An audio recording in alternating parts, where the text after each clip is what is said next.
Period pain சிலருக்கு ரொம்ப ஜாஸ்தியாக இருக்கும், பொறுத்துக்க முடியாத அளவு இருக்கும். அவங்கெல்லாம் இதை யூஸ் பண்ணலாம். அப்புறம் சிலருக்கு நெஞ்சு கரிச்சல், புளிச்ச எப்பமெல்லாம் இருக்கும்ல, அவங்களும் யூஸ் பண்ணலாம். அப்புறம் பிசிஓடி பிரச்சனை இருக்கிறவங்க அவங்களும் யூஸ் பண்ணிக்கலாம்.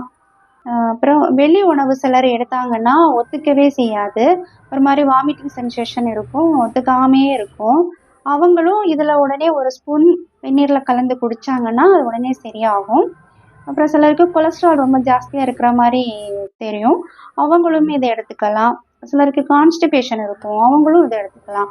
இந்த பிரச்சனை இருக்கிற யாராக இருந்தாலும் இதை வெந்நீரில் ஒரு ஸ்பூன் போட்டு குடித்தாங்கன்னா அந்த அவங்களுக்கு இருக்கிற பிரச்சனைக்கு இது தீர்வாக இருக்கும்.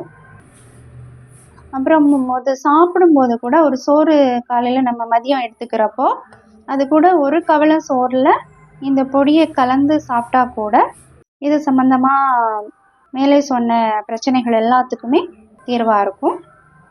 இந்துப்பு 2 டீஸ்பூன், 50 கிராம் திப்பிலி, 50 கிராம் நல்ல மிளகு, 2 பீஸ் சுக்கு, 50 கிராம் பெருஞ்சீரகம், 50 கிராம் வெந்தயம், 50 கிராம் ஜீரகம், ஒரு பெரிய பீஸ் பெருங்காயத்துண்டு எல்லாம் எடுத்து வச்சுக்கிட்டு இது எல்லாத்தையும் ஒரு வானல் வச்சு தனித்தனியாக வறுத்து எடுத்துக்கணும். ஃபஸ்ட் டைம் ஜீரகத்தை நல்ல வாசனை வர்றது வரைக்கும் நல்லா வறுத்தெடுத்து பிளேட்டில் தட்டிக்கணும்.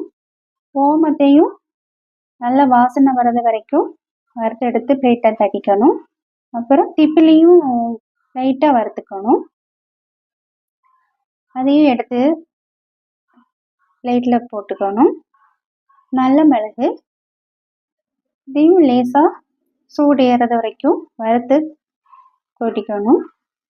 கருஞ்சீரகம் இதையும் லேசாக வறுத்து இதையும் தனியாக அது கூட எடுத்து வச்சுக்கணும். அப்புறம் பெருங்காயத்தை லேசாக சூடு ஏறது வரைக்கும் பண்ணிட்டு எல்லாத்தையுமே அரைச்சி மிக்சியில் போட்டு அரைச்சி ஒரு பாட்டிலில் போட்டு ஸ்டோர் பண்ணி வச்சுக்கணும்.